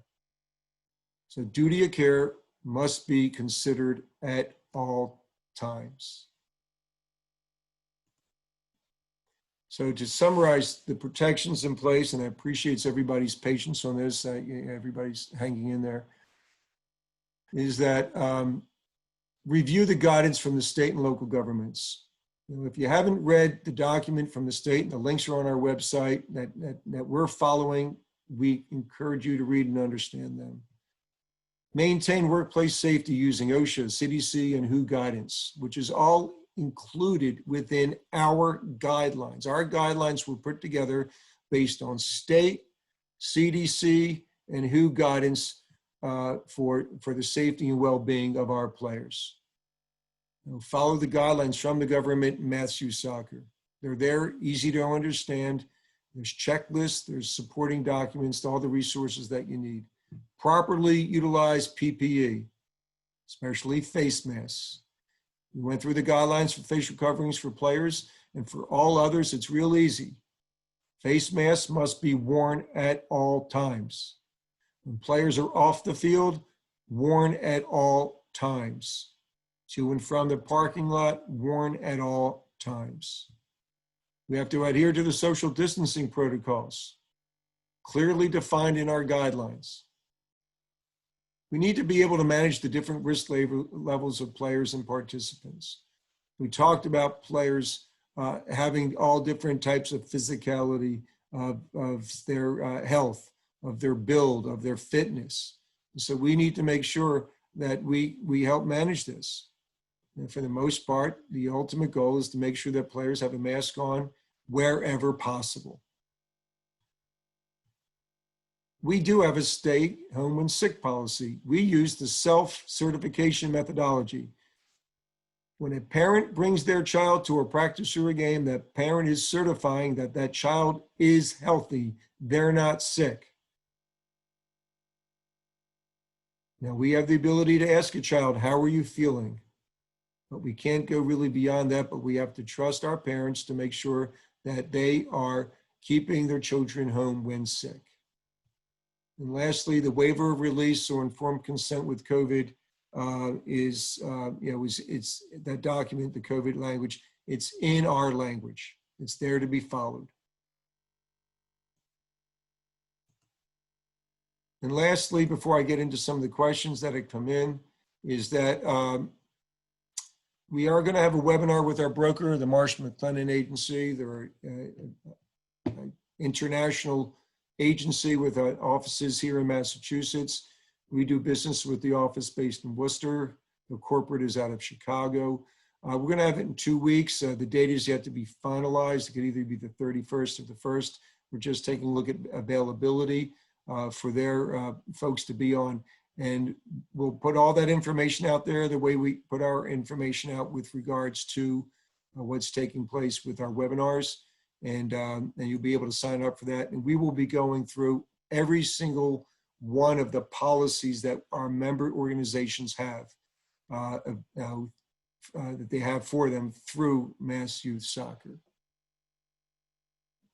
So some of the questions that came in earlier before I started going through the content, I believe I've answered some of these questions already. So bear with me as I go through these. So there's a question on how many events does the policy cover? For the most part, our general liability cover has covered all activities that are considered sanctioned soccer events. So there's a full description of the outline of our coverages on our website in the insurance section. How do we prevent people who manage people from abusing the medical exemption regarding masks? You know what? You're always going to have people who try and beat the system and basically lie. If you see that you feel that it's being abused, is to have an open and honest discussion with parents individually. Not on the field, off to the side. This is something your COVID coordinator could handle, is to without getting into the specifics of, what is the issue. Most people know that they have asthmatics on the team because the child will have an inhaler with them. They'll be able to demonstrate that. But, this is a kind of a tricky one. Really what it comes down to the parent is to say to the parent is, I understand what you're saying and I believe you. However, if you are not providing me accurate information, you need to understand that you are definitely liable for any negligence that could arise from this. And that are they willing to take that risk? And that typically will bear out the truth. So how does an organization member protect itself with no legal protection? We're not saying you don't have any legal protection. You have plenty of legal protection through our liability policies, through your D&O coverage, through our cyber policy, through our theft policy and everything. We have plenty of protection. It's just that the communicable disease exclusion has been given to us and everybody in youth sports around the country and businesses, from the insurance carriers. So the protection there is to follow the guidelines. I went through a slide. Follow the guidelines. Follow your duty of care. Dave, if you want to comment on this one a little bit, please chime in. Yeah, not really much more to add. Everybody's in the same boat who carries liability insurance. This is an exclusion that exists across the board. It's not anything that's targeting national soccer or sports in particular. It's across all businesses that carry insurance. And as Mike said, can't underscore it more or emphasize it more. The best defense here is being diligent in understanding and following guidelines, establishing that haven't come close to the line of violating that duty of care. Yeah, David, I'm going to ask when you come in next time, just a little, look closer to the mic. You're just kind of going in and out, but thank you. The question is, please explain the discussion to include board of directors insurance coverage for decisions made by the board to proceed with soccer-related activities. There's proceeding with soccer-related activities. We've got many organizations around Massachusetts that are playing. But let's get outside of Massachusetts. There are many states that are playing soccer activities from practices right to tournaments. And they are all under the same type of exclusion that we are. I talked to my friends out in Arizona who just got the green light to go straight to tournaments, and they're playing all out. Same thing in Connecticut. And they're all under pretty much the same insurance carrier for youth sports. They've got the exclusion, and what they're doing is they're doing everything possible to make sure that people follow the guidelines, that they adhere to the guidelines. And that is why we have a COVID safety officer and a COVID coordinators. They're not exposing themselves any more than anybody else, but their job is to make sure that everybody is adhering to the guidelines and assisting in that process. So the state has told us it's safe to go forward with soccer-related activities. They haven't shut it down. They've told us that we need to modify. And so as long as we can demonstrate that we've done everything that we have to do, that if in the event that somebody does decide to take legal action, and it can be proved that we've followed our duty of care to the right to the 100% to the T, and we've done everything possible, and we have no contributory negligence, that we haven't done any negligent actions at all, it's going to be pretty difficult for them to prove that there is that the claim is a settlement should be proceeded with through the courts. Would player and coach specific waivers be signed providing an immunity to claims? So there's never an immunity to a claim. As we know, people can sue whenever they want. Now, could it be considered frivolous and be tossed out? Could it be considered not to have any grounds? Absolutely. But our waivers do provide an additional level of protection to mitigate against the potential for claims. People, when they register and they sign the waivers, that they're accepting, they're basically acknowledging that they are accepting the risk. And Dave, is there anything you want to add to what other protections a waiver offers? Well, I think that it's unclear whether the waiver would be bulletproof. That's not been tested to my knowledge. I think that having the waiver out there, having release claims out there as a condition of play is better practice. But again, you shouldn't rely on it as being a basis for immunity from being subject to claims. It's part of, as an organization, as the leaders of an organization, the board, officers of an organization, the responsibility is to be informed and make decisions on an informed basis. You're all participating in this webinar and doing other work to make sure that you're informed. And I think including waivers as we've done at the state level, which extend down and should benefit. It certainly helps, but again, as Mike said, we live in America. We are a litigious society, and there's no way we can ensure that claims won't be made. What we can do, and I'm starting to sound a bit like a broken record here, what we can do is make sure we do everything that's appropriate and helpful to showing that we took all of the necessary and correct steps to meet that duty of care. So I would say the question talked about immunity from getting sued. There's no such thing. So understand that it's just a risk of doing business for everybody, not just for us. Thank you. Some of these questions that have come in, I believe I answered with previous questions. There are some people providing some comments, and we appreciate your input. How liable is an organization if a kid gets sick or spreads COVID due to coach failure, intentional or unintentional, even though the organization had the right rules in place and had trained the coach directly?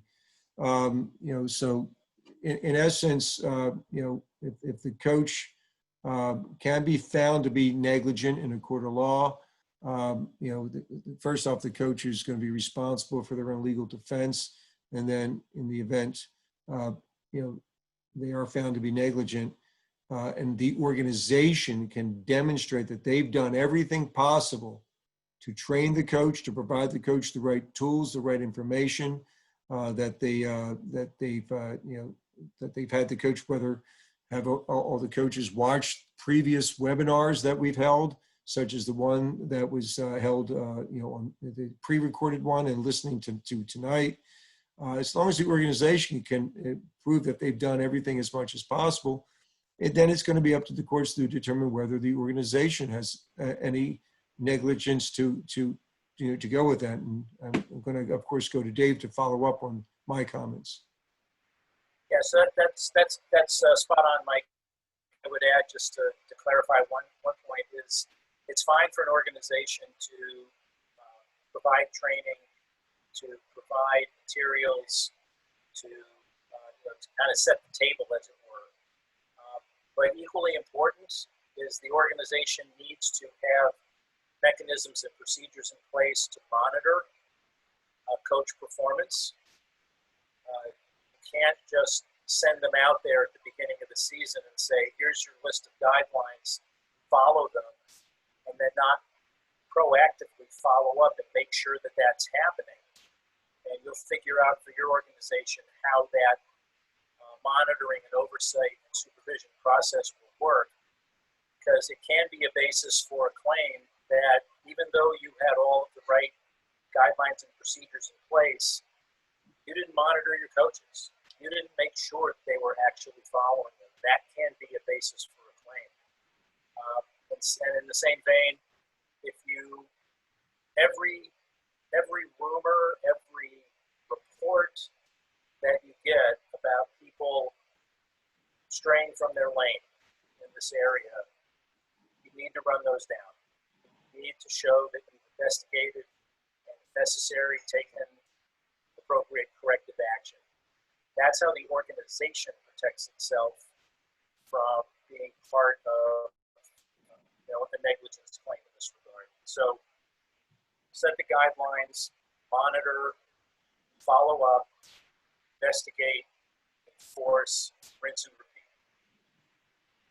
Great, thank you. As coaches, we're not medical experts. What should we do to identify a potentially risky player and not allow them to participate? The first is to make sure that it's clearly communicated to your parents that they do the pre-cert, certification. Does the child have a temperature? And then the questions: have they been around anybody within the last, that in the last 14 days that tested positive? Have they been outside, of the state? All the questions that parents need to answer, before they bring their child out.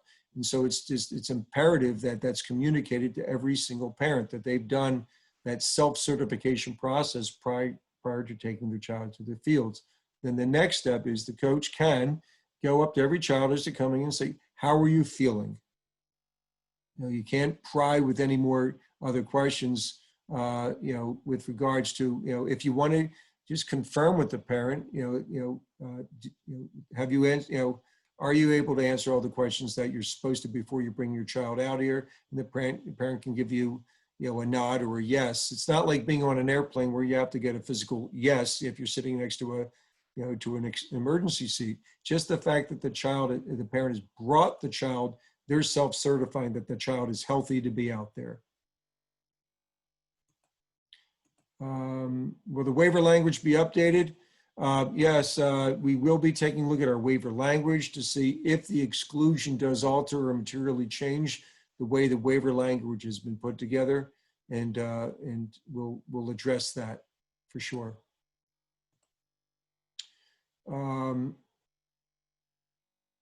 is if a parent, to protect their child, if their organization knows a player or a team traveled out of state to play in a tournament, should this be reported, or should the player not be allowed to play with with your program? So in essence, at this point in time, since this is all new information to us, is that, if a team did go out of state, right now we have to abide by the Massachusetts travel order. But from this point forward is that, and we're going to put it up on our website, and through this type of communication, is that if anybody was to take a team out of state, is that they need to be aware is that they are going to be basically not under the Massachusetts Soccer umbrella for any of their insurance coverages at all. That the whole gamut, they're on their own. Now, when they come back, we can't force them to quarantine. That's only the state can do that. And so if they are coming back from a low risk state, according to the travel order, that's the state order. But if they do, anybody who leaves now to play in a tournament, that's done at their 100% at their own risk. And that if a team does have a game scheduled against a team that played out of state, they have all the rights to say that they don't want to participate, and they don't have to, without any ramifications or retaliation.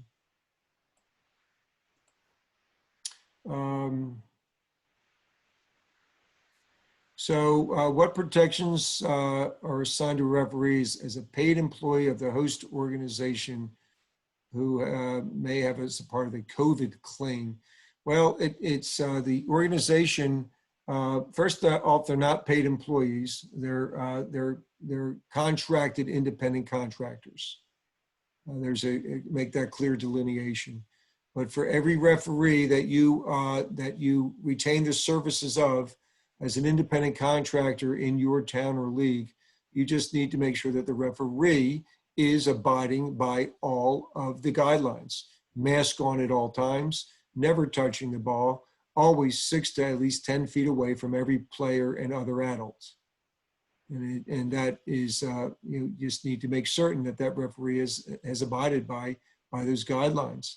While that referee is working a league game or a town game for you, they're under your purview.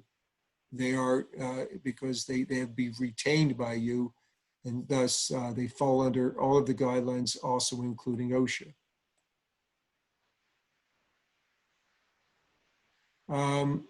Here's a question, David. Can we have players, first off, you can't have players sign anything as a minor, but can we have players' parents sign an additional waiver that waives their right to sue regarding COVID? I think as part of reviewing the waiver language that we have in place right now, which is signed when both adults and players register with the state association.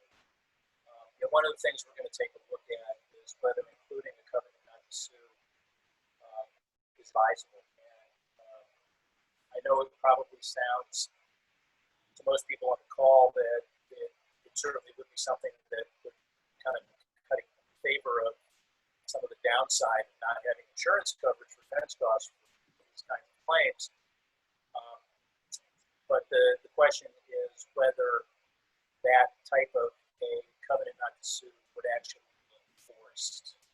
There are a number of these areas where you put restrictions on people's rights. There are often social policy considerations that make them unenforceable. So we will be taking a look at that, and it will be very carefully considered as part of any revamping of our waiver language that will post September 1. Okay, Dave, just when you chime in again in the future, just you're going slightly in and out, but I apologize to everybody.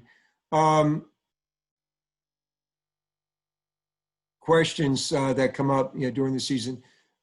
As the season goes on and there's further questions, we're going to be as often as possible, holding forums like this. As I said, we're going to have our Marsh McLennan agency with us in 2 weeks, but we will start to build up resources for everybody to ask their questions. Somebody talks about that there's some applications out there that offer a feature where parents can attest via the app that the child is healthy before activity. These are some soccer apps. Would that be helpful for us to use? As long as it's not publicly sharing any personal medical information, these apps can be very useful. So, if it's an app that a parent is going to complete within a certain period of time before a practice or a game, that testing it's in essence what it is. It's just a technology supported method to self-certify. And so they can be used. I'm going to finish up here as we're well over a 2-hour limit. When a parent sends a player to practice or game knowing the player is sick, no coach issue, not an organization, who is responsible? The parent's responsible. If the parent knowingly sent a player to a practice that they were sick, the coach wasn't able to identify it, and the organization didn't know, then the ultimate negligence and responsibility is going to fall with that parent.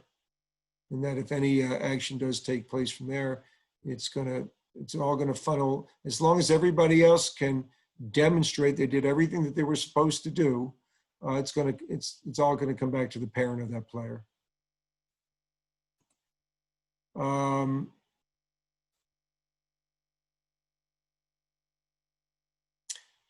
Let me say, I think I've answered some of these already. Then lastly is, so what is the Mass Youth Soccer protocol for a team member, coach, or family member that tests positive during the season?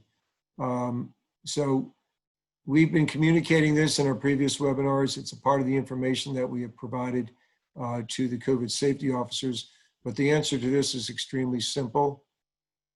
The local Board of Health and the State Department of Public Health take over. They do the tracing. They contact the people that need to be contacted. We are working on some additional support with regards to these types of plans that is out there. But there is a diagnosis notification letter on the website we've referred to in our past few webinars. That's on our Return to Soccer Activities webpage under resources that can be used to send to all members of a team that may have been considered in close contact. And so we're also going to be creating some additional checklists. But really what it comes down to is that if there's a positive test, the local Board of Health and Department of Public Health take over from there. And they'll give everybody the guidance that needs to be followed. So, and then there's, I think that covers everything. We apologize for running as late as we did. We appreciate those who hung in there to listen and such. I will say this is that when some other states came out with this information, we've been watching closely what Virginia has been doing. They did send a broadcast out to their members 2 weeks ago. And I asked what kind of a feedback that they have they seen. And they said, really, they didn't experience as much of the people running for the hills as they expected. What they've seen is that they have got incredible guidelines as well. They've got training mechanisms. They've got a website and web pages providing all resources for everybody that they, their members feel is that this is just like any other, type of an accident that could take place. That, if a coach let a team play on a field that was ridden with gopher holes and the coach was aware of it, there's a liability issue. There's a negligence issue. And so, this is this something that's a little bit more powerful given what we're going through? Absolutely. Do we understand that this is going to have an impact on our volunteers and their interest and absolutely we believe that it will have an impact. But we just hope that everybody takes a look at what we have available, what we're doing, what we have in place. And if they decide not to participate this fall and they wait till things get better and things get more definitive in the future, then we totally respect that. And we'll do everything possible to welcome them back when they come back. So we just believe that given the guidance that we have from the state, that we're doing everything we can do to make sure that we can provide the safest, healthiest, and nurturing opportunity for our kids to play the game of soccer, but more to get outside, to basically exercise their fitness and exercise their mental well-being. So we're doing everything possible in that direction. We thank everybody for your time tonight, and by no means did I plan to go over 2 hours because then again, my last 2 webinars went over 2 hours, and I didn't beat the odds this time, but it's important information that we knew we had to share. So thank you and have a great evening. Take care. And Ian, thank you very much. And David, thank you. And just an FYI, David is an attorney. I should have prefaced that up front. It's more than staying at a Holiday Inn last night.